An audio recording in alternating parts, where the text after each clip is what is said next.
President Trump won the night with a far better than average State of the Union address that boldly declared America will never be a socialist country. Poor Bernie Sanders sulking in the corner. Of course, the mainstream media couldn't tolerate that, so they unleashed a torrent of dishonest fact checks. We will fact check the fact checkers. Then a better than average Democrat response as well. We will discuss why, but ultimately it still fell flat. Huzzah, hooray, the Republic fights another day. I'm Michael Knowles, and this is The Michael Knowles Show.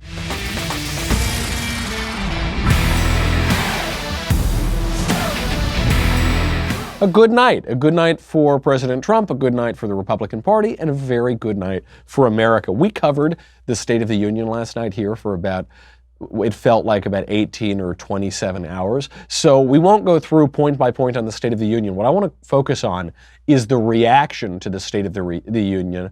That's in the mainstream media, that's among the Democrat Party. That, I think, is probably more interesting than the speech itself. But first, we have got to make a little money, honey, and we can do it with 1-800-Flowers. By now, most of us are racking our brains what to give our little honeys for Valentine's Day. With 1-800-Flowers.com, it's not that complicated.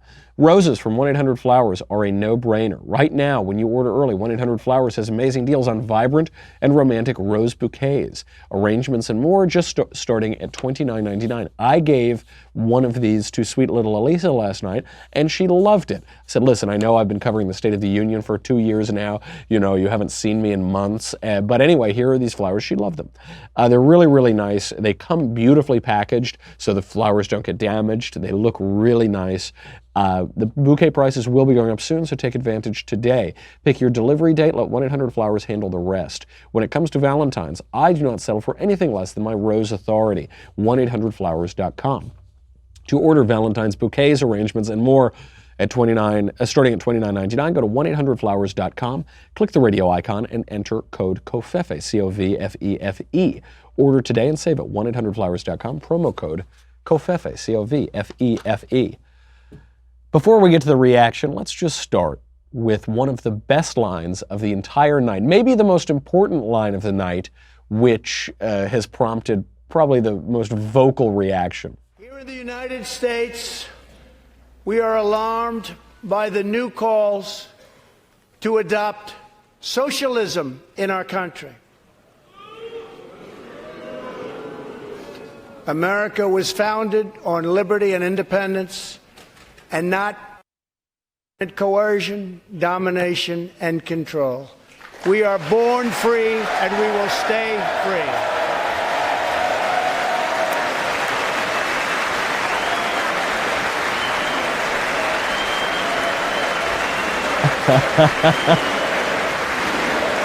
So you can see here Bernie Sanders looking so upset, so frustrated. We renew our resolve that America will never be a socialist country. Comrade Bernie slinking down even further in his chair. He's so very upset. Now you'll notice here, one of the more interesting things about the State of the Union is you look at who's clapping, who's not clapping, who's standing, who won't stand. Bernie sinking down into his chair. Even Nancy Pelosi clapped at that line. America will never be a socialist country. She didn't stand and clap, but she did clap. Now, obviously, Alexandria Ocasio-Cortez, Bernie Sanders, those Bolsheviks currently in our government, they would not clap or stand, but Nancy did. And this is important. This is a good sign. The line is very important because I actually do fear encroaching socialism in America. I do fear it. You now have the majority of millennials identify as socialist. It's just creeping along, as it often does, and a little confidence goes a long way. The Democrats always do this. They make bold declarations, often crazy-sounding declarations, and then they say them often enough, and then they get repeated by the mainstream media, and then they start to sink in, and this is how they took over the culture. Republicans should be able to do that too. We should make these bold declarations. Now, what if America one day becomes a socialist country? Well, it won't happen on my watch. I'm going to do everything I can to make sure it doesn't happen on my watch. There's something very Churchillian about this strategy. This is what Winston Churchill did during the Second World War. During the darkest hours of that war, he said, "This Future generations will look on us and say, this was their finest hour. We shall go on. We shall fight in the beaches and in the streets. We shall never surrender. We'll never surrender. And it was just this total defiance. And it was that sort of defiance that President Trump made last night. Oh, some socialists won elections. Oh, the Democratic Party is veering towards socialism.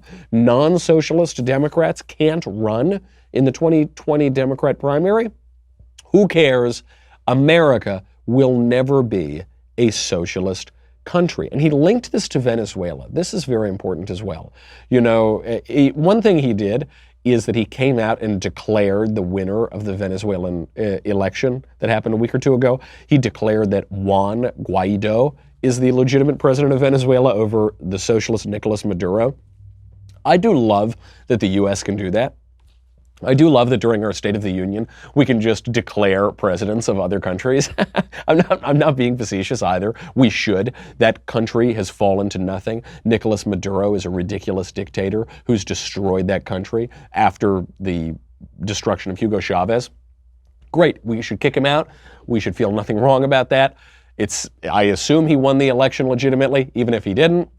I'm sorry, I assume that Guaido won the election legitimately, but even if he didn't, I love that the U.S. can go in there and say, we're going to stop that misery. No more misery.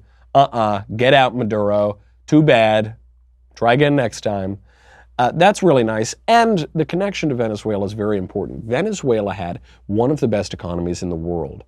In 1950, sometime during the 50s, it was the fourth strongest economy in the world. It's an oil-rich nation. It was a very wealthy nation. And then it was, even in recent memory, it was doing very well until socialism crept in and destroyed it. Within our lifetimes, we've seen socialism wreck that country. And what President Trump is saying is that people like Alexandria Ocasio-Cortez, like all of the incoming socialists, like Bernie Sanders, what they want to do is follow in the footsteps of Venezuela. Now, what they say is, no, we don't want that. We want to follow the Nordic countries, like Denmark. Denmark explicitly says we are not a socialist country.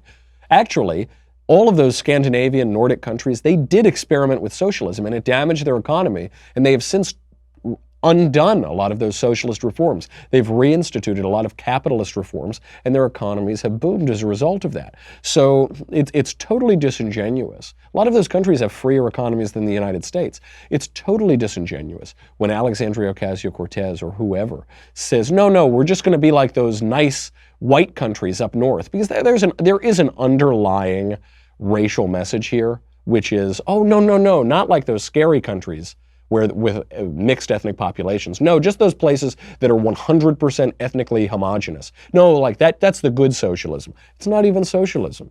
And it's increasingly less like socialism. What they're proposing is Venezuela.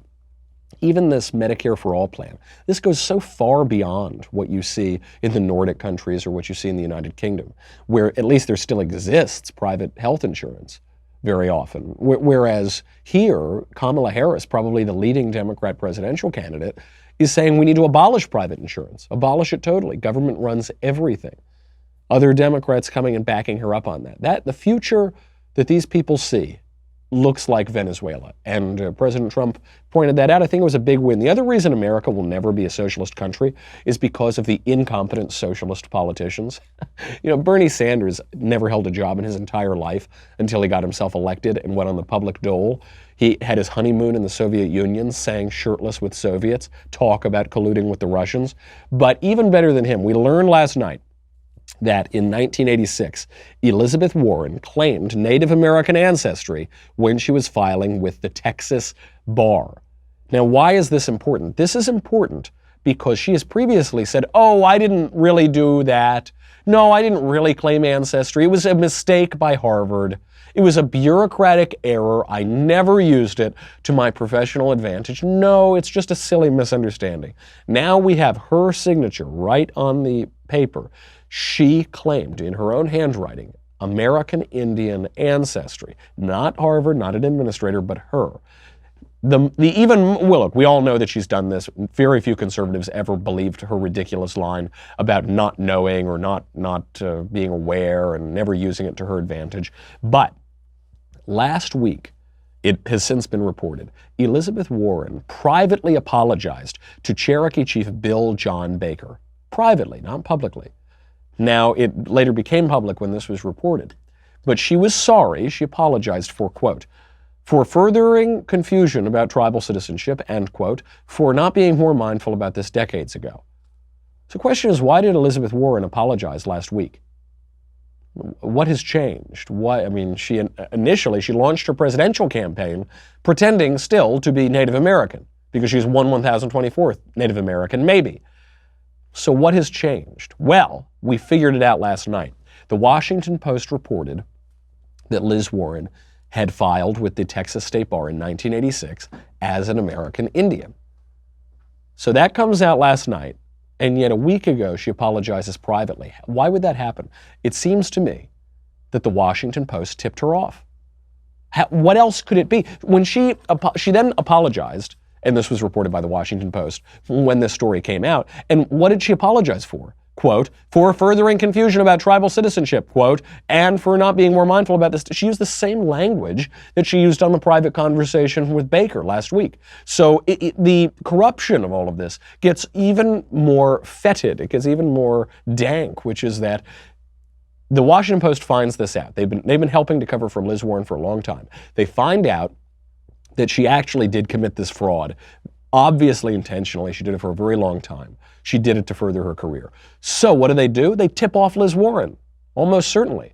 So then she can get ahead of the story, apologize to the Cherokee Nation. Then a few days later, the Washington Post reports it. Really corrupt. And the Washington Post is so transparent about all this. And this is the other reason why America will not become a socialist country, is because the media cheering it on are so transparent. Look, President Trump gave a very good speech last night. He gave probably a B+ speech, which for a State of the Union address is very, very good. The State of the Union addresses are awful. They're so boring. They're so largely pointless, although they can have some shining moments. And he did a very good job.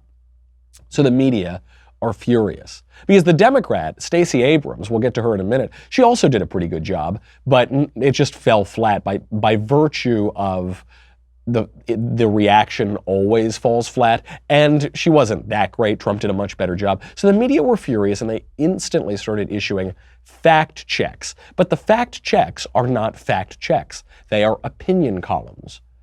They're leftist opinion columns that dishonestly call themselves fact checks. We'll get to all of those in a second, but first, let's make a little money, honey, with indulgences. Valentine's Day is approaching. Now, I think it makes perfect sense, obviously, as the Catholic at the Daily Wire, I should sell indulgences. It's a very good product. What are you going to do for Valentine's Day? It's an age-old dilemma. If you go to your local flower shop, the day of, you're going to spend $1 zillion, and maybe, who knows if you can control the quality. Sometimes, the flowers don't even last that long. For chocolates, you don't want to get fat. You don't. You say, you eat 2, you say, I can't eat those, then you throw them out. This year, try something original and indulgent for Valentine's Day. Something that rings the bell. Indulgences.store, not .com, .store, has partnered with Halo Healthy Tribes to create an indulgent line of hot beverage mixes. Just add water for some of the most sumptuous mugs of hot cocoa and other flavors. Mazaru matcha, ooh, Yogi Goji, hubba hubba, pink velvet, whole latte lovin'. I gotta stop. I'm getting too hot over here. 100% natural, no added sugar, loaded with MCT oil, just terrific stuff. These indulgent beverages are available in Valentine's gift packages starting as low as $39, but step up. Indulge her with all 6 flavors. Save even more. Enroll her in the subscription program to get 12 additional flavors over the year. Act now. Get ahead of the Valentine's Crunch. There's a special deal for my listeners. Enter COVFEFE, C-O-V-F-E-F-E at checkout. Save 10%. Act quickly. Save money. Get Valentine's Day covered with a gift she'll appreciate that lasts for months. Indulgences.store promo COVFEFE, C-O-V-F-E-F-E, 10% savings. Remember, indulgences.store, not .com, indulgences.store. Check it out. Okay, these fact checks, which are not fact checks, they're leftist opinion columns. The best one, my favorite one of the whole night, came from NPR. So NPR, right after this speech, issues this fact check. They say, quote, fact check. President Trump praised the record number of women in Congress, but that's almost entirely because of Democrats, not Trump's party.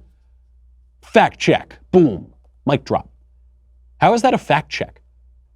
What is the fact? First of all, they're talking about Trump's praising the women in Congress. Praise is not something that can be fact-checked. He did praise them. They're not saying he didn't praise them. You can't. So, okay. Second, the record number of women in Congress is a fact. And they don't dispute that fact. And then the but in their sentence is amazing because it's totally unrelated to the first part of it. Doesn't change anything about the number of women in Congress. Doesn't change anything about Donald Trump's praise of them. I don't think Donald Trump is confused about where a lot of those women came from. I don't think he thinks they're all Republicans. So it's just, the language is so amazing. Fact check. President Trump praised the record number of women in Congress, but that's almost entirely because of Democrats. It's as if to say, President Trump praised the record number of women in Congress, but you should still hate him because he's a huge jerk and I hate him. That was the fact check. NPR. Which we're all paying for, by the way. We're paying for that fact check. Politico had a great one. Politico, State of the Union fact check.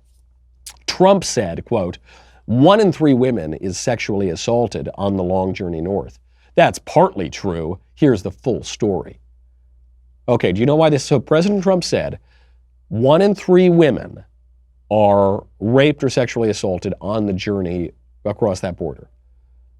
Now, the reason that they say it's only partially true is because the real number, according to a Doctors Without Borders study, shows that it's only 31%. Oh, they got him now. President Trump, oh, that liar.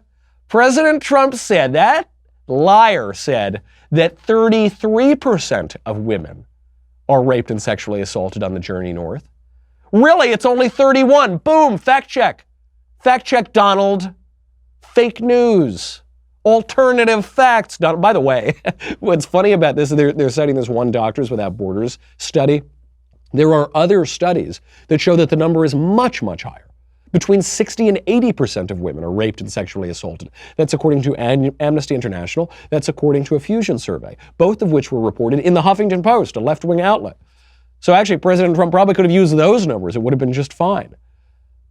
But how disingenuous, how dishonest. He said it was 1 in 3. Liar. It was 31%. They're just trying to nip at anything that he says. And even if he doesn't lie, even if he doesn't say something that's even slightly untrue, they'll just pretend that it's untrue. If I say 1 in 3, first of all, just to use the phrase 1 in 3 is to say I'm not using a precise percentage right now. If let's say the number were 35%, he also probably would have said 1 in 3. It's just easier to say, it sounds better, it's better rhetoric. If that number had said 35%, I bet the President Trump would have said 1 in 3 women are raped or sexually assaulted crossing that border. But of course, then in that case, Politico would not have fact-checked it because it would have been even more in the favor of President Trump's argument. CBS, I think, possibly has the most egregious of the fact checks. Here is theirs. They say, President Trump claimed nearly 5 million people have been lifted off of food stamps. But then, what CBS points out is that as of last September, the number of people off of food stamps since the beginning of Trump's presidency was only 4.1 million. Now, of course, that was 5 months ago, and the number keeps increasing. But they say, actually, this is the best part, because they include this in their fact check. Quote, data for the fourth quarter of 2018 has not yet been published.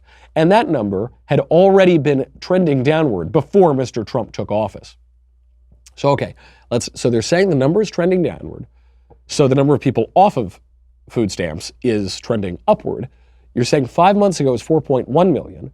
So now, who knows what that number is? It's probably significantly higher. You might say it's nearly 5 million.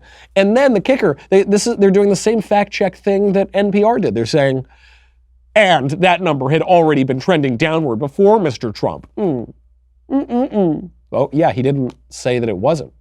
When did President Trump ever say that the number wasn't trending downward or that it was trending upward? When, I never heard him say. They're just, yeah, okay, well, President Trump's right, and millions and millions of people are off of food stamps, but I hate him, and he's a big meanie, and I hate him. So here is the wildest one. This was in the CBS did a whole long list of these. This is the wildest part of the fact check. Donald Trump, during the State of the Union, talked about that awful New York abortion law, red infanticide law, the law that allows you to kill a baby as it is being born.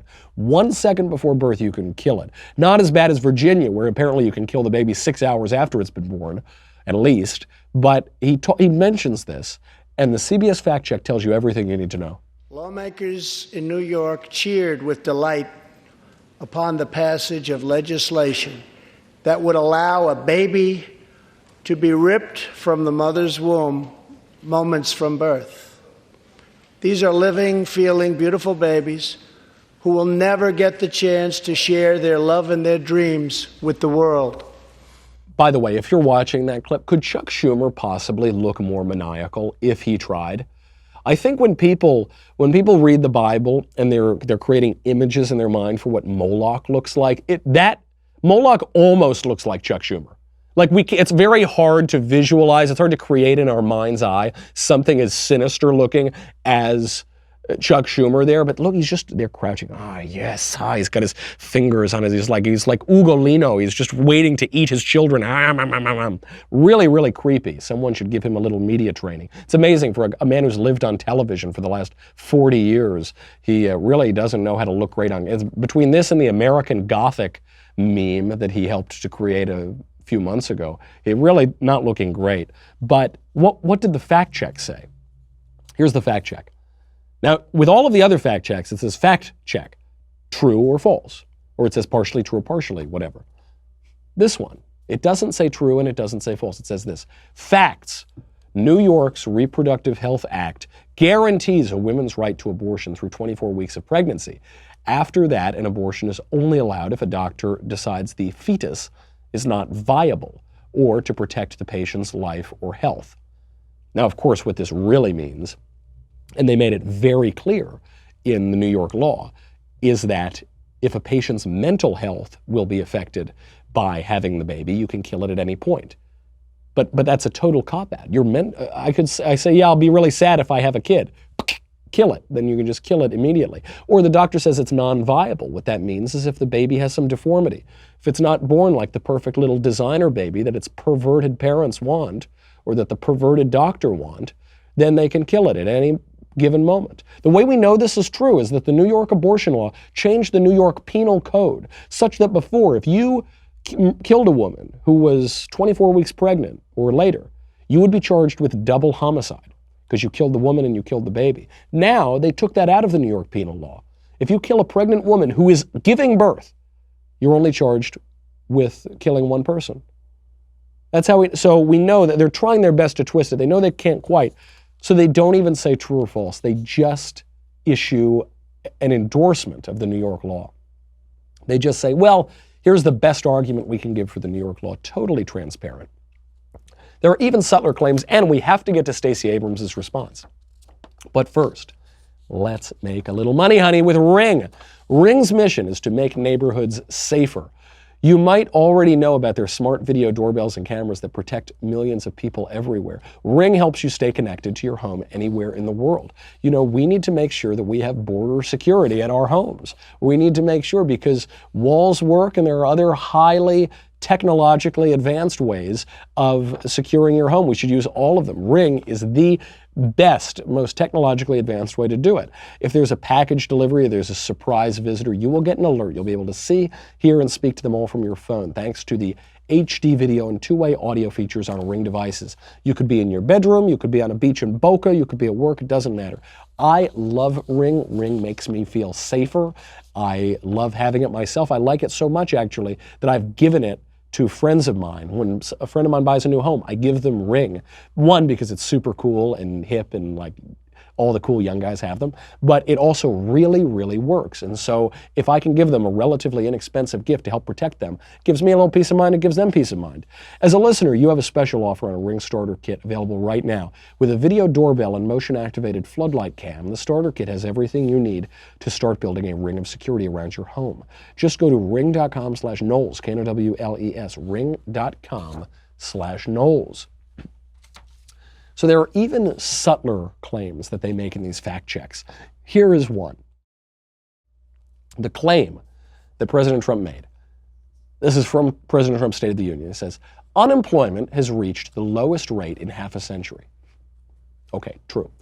They're saying, fact check, this is inaccurate now, but it was true at one point. The unemployment rate dropped to 3.7% in September, the lowest rate since December 1969. But apparently since then, it has ticked up a couple tenths of a percentage point.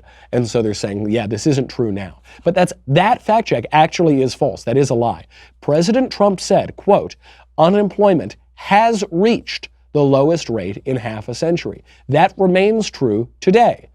Now, obviously, the unemployment rate is going to fluctuate.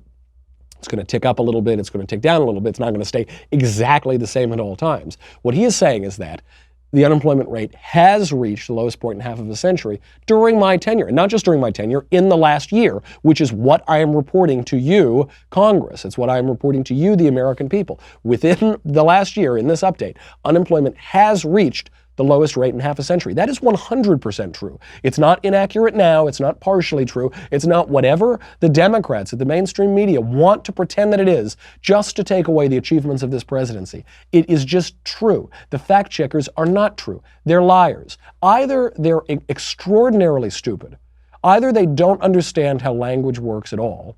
You know, journalists, people who likely majored in English or literature or journalism, either they have no idea how the English language works or they're liars.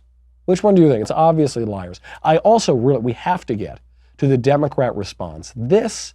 I was so excited. Stacey Abrams was giving the response. Who is Stacey Abrams, you ask? Yeah, I don't really know either. Stacey Abrams was not even the majority leader of the Georgia House of Representatives. She was the minority leader of the Georgia House of Representatives, and that's it. That's who now why on earth would the Democrats choose her? The National Democrat Party, going up against Donald Trump, the President of the United States. Why would they choose her to be the response to the State of the Union? One, because it's a thankless job that always fails, so a lot of bigger names don't want it. Two, she's currently doing nothing. She lost that race for Georgia governor, and she refused to concede it, but now she's got a lot of free time. Okay. The other reason is because the Democrats are doubling down on identity politics. Stacey Abrams made this a huge point of her campaign. Stacey Abrams made her whole campaign about racism, disenfranchisement. They're attacking me because I'm a black woman. That's what her whole cynical, ridiculous campaign was about. And she lost, thankfully, she lost. She finally conceded. They stopped. The Democrats started to get carpal tunnel writing all those fraudulent ballots out, so they finally gave up. They didn't want to hurt their wrists anymore. And the Democrats choose her to give this response because they're just as bigoted as Stacey Abrams is.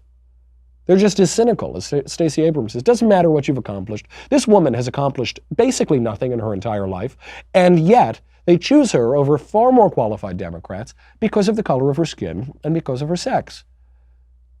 That's what it's, and because she can run the intersectional identity politics campaign. I'm actually going to be speaking on this topic tonight at UCLA, despite my losing my voice, despite the sickness, the difficulties. I am going to persevere because we're going to do this speech tonight on the bigotry of the left. Specifically, how the way to reduce bigotry is to increase prejudice. A topic that seems, we don't talk about it a lot. People don't know what bigotry means. People don't know what prejudice means. But we certainly can see the rampant bigotry of the left and the Democrat Party. We're going to see it here in a second with Stacey Abrams' response. If you're around UCLA, check it out tonight. I think we're going to stream it too at the Daily Wire. So if you don't want to come and have me get you sick, then you can come check it out on the internet. We've got to say goodbye to Facebook and YouTube. Go to dailywire.com. It's $10 a month, $100 for an annual membership. You get me. You get the Andrew Klavan Show. You get the Ben Shapiro Show. You get his questions in the mailbag. Get those in, by the way. The mailbag is going to be coming right up. You get to ask questions backstage. You get Another Kingdom. You get everything. And you get this. I got to tell you, when I'm feeling a little under the weather, as I currently am, some people drink a hot toddy. Some people take cough medicine. Some people no. You know what I do? I just open up my leftist tears. Oh, look at that steam. Do you see that? Oh, I'm just getting the steam from the leftist tears, and I feel as though I could sing an opera now. I feel it's really clear. It makes me feel so much healthier. Go over to dailywire.com. We'll be right back with a lot more.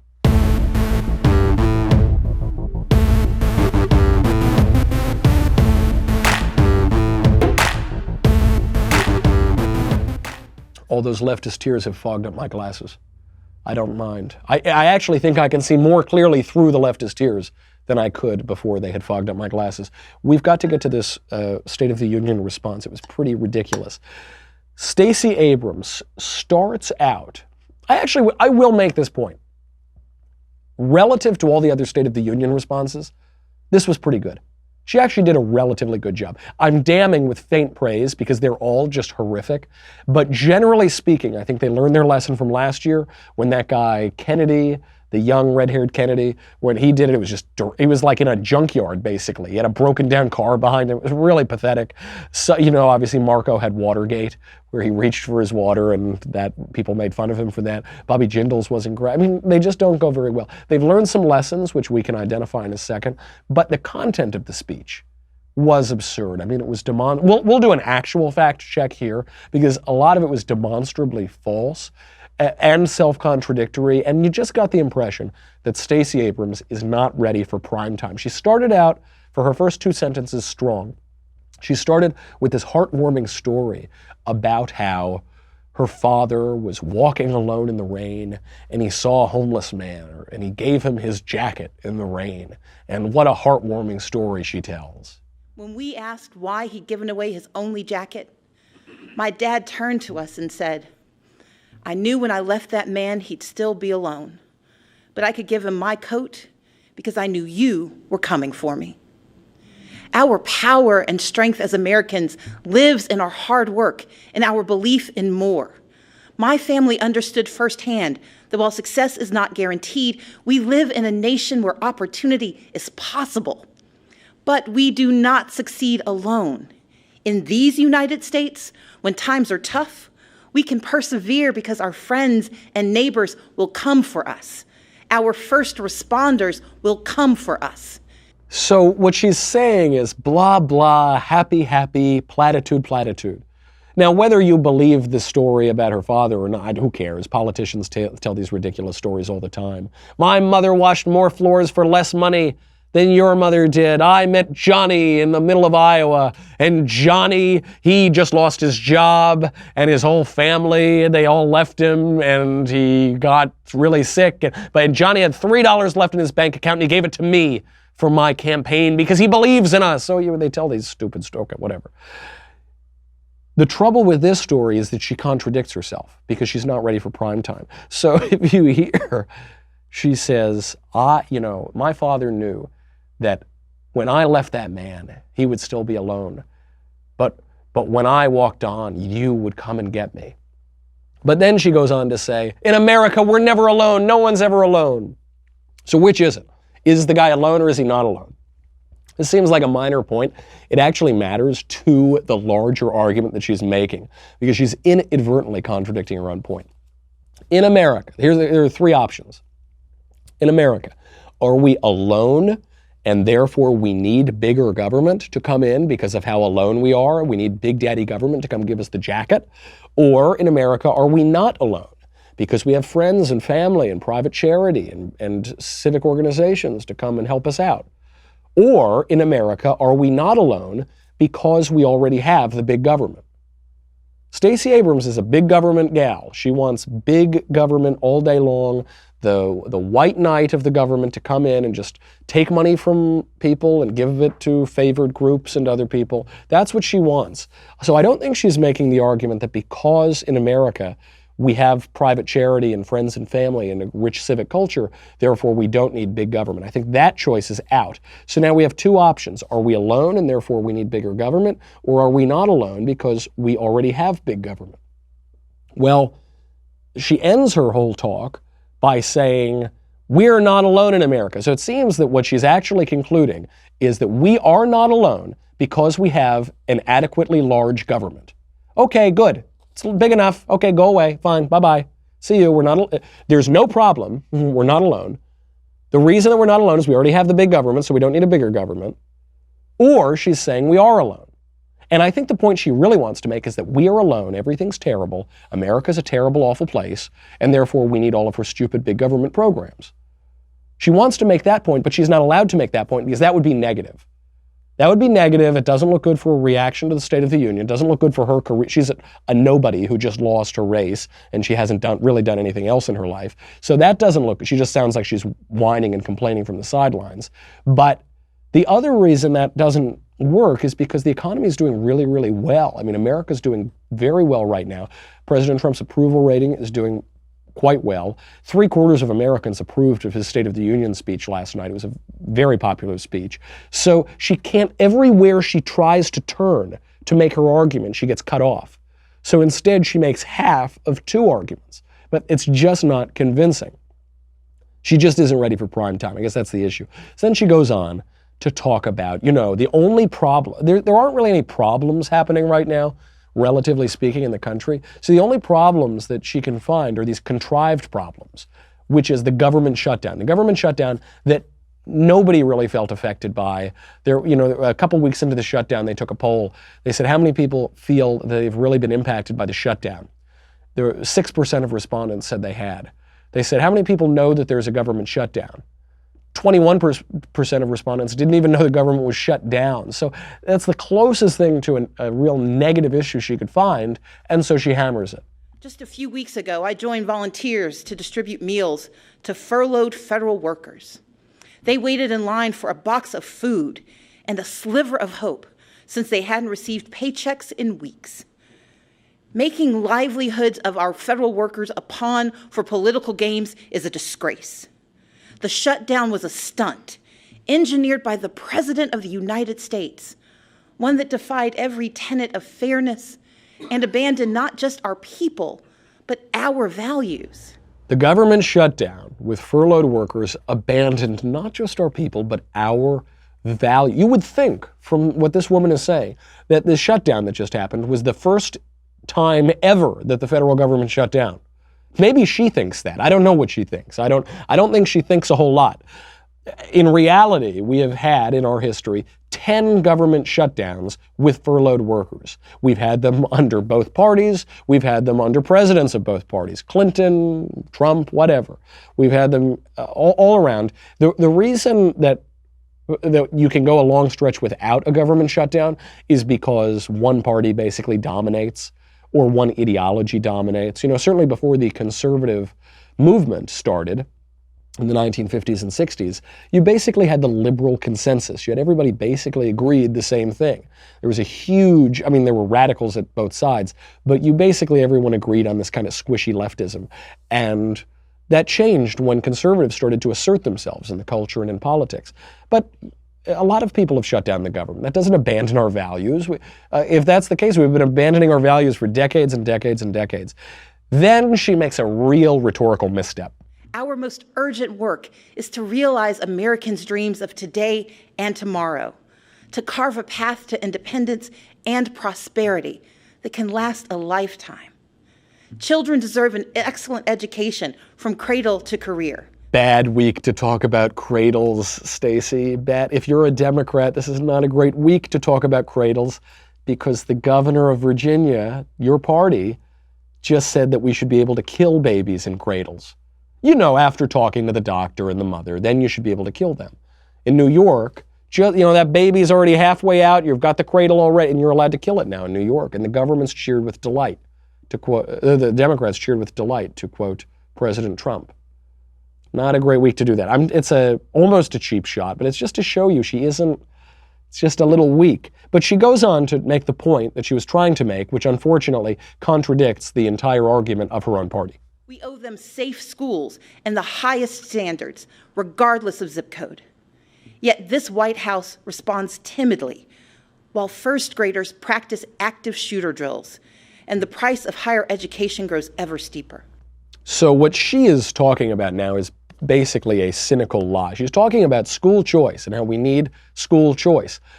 We need to stop children from being prisoner to their zip codes and allow them to go to better schools if they can get into those schools.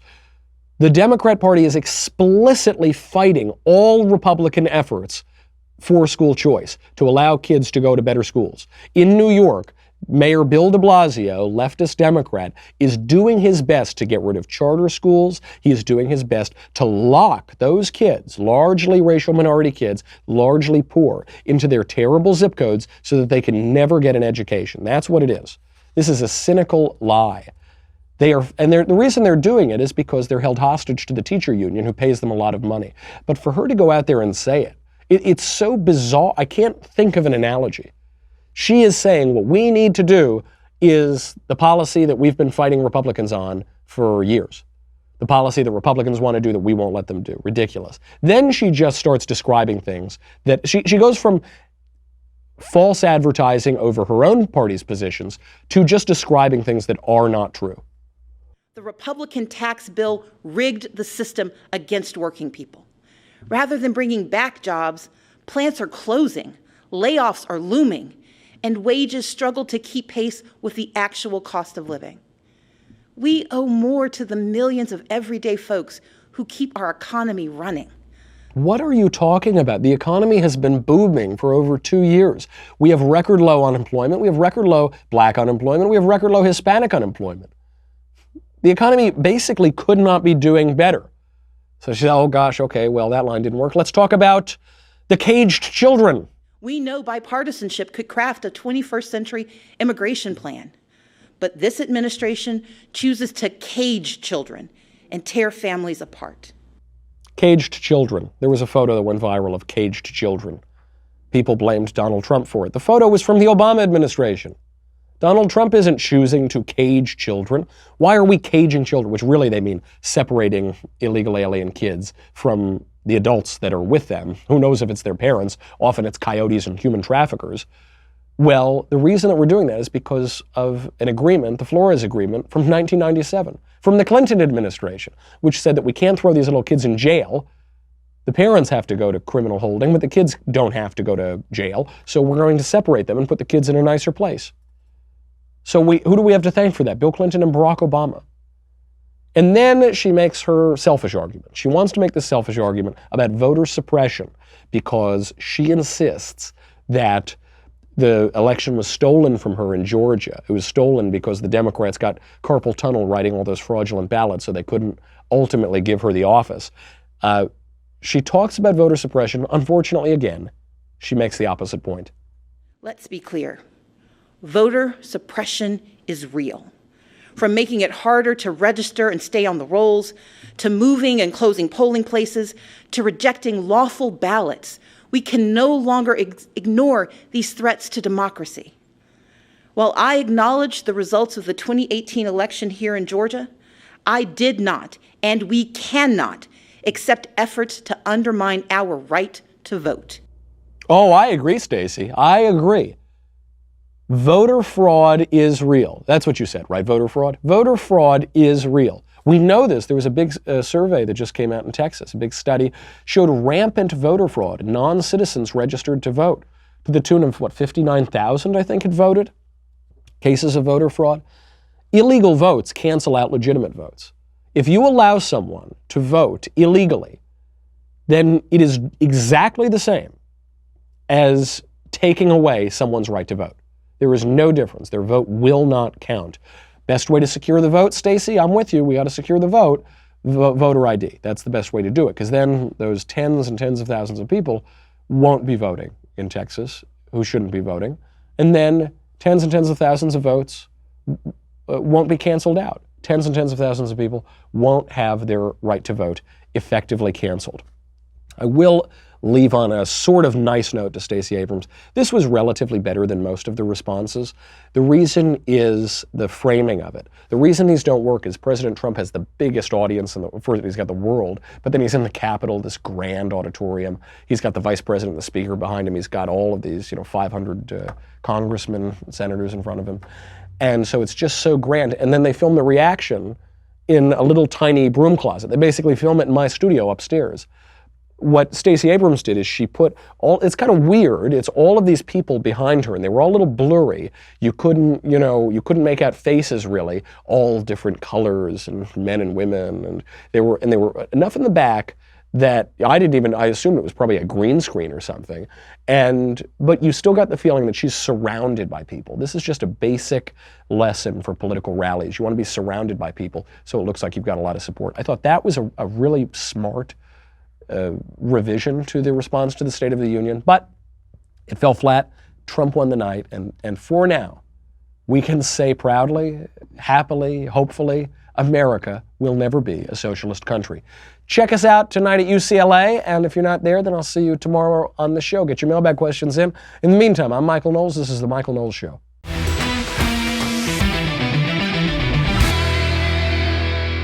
The Michael Knowles Show is produced by Robert Sterling. Executive producer, Jeremy Boring. Senior producer, Jonathan Hay. Our supervising producer is Mathis Glover. And our technical producer is Austin Stevens. Edited by Danny D'Amico. Audio is mixed by Dylan Case. Hair and makeup is by Jesua Olvera. Production assistant, Nick Sheehan. The Michael Knowles Show is a Daily Wire production. Copyright Daily Wire 2019.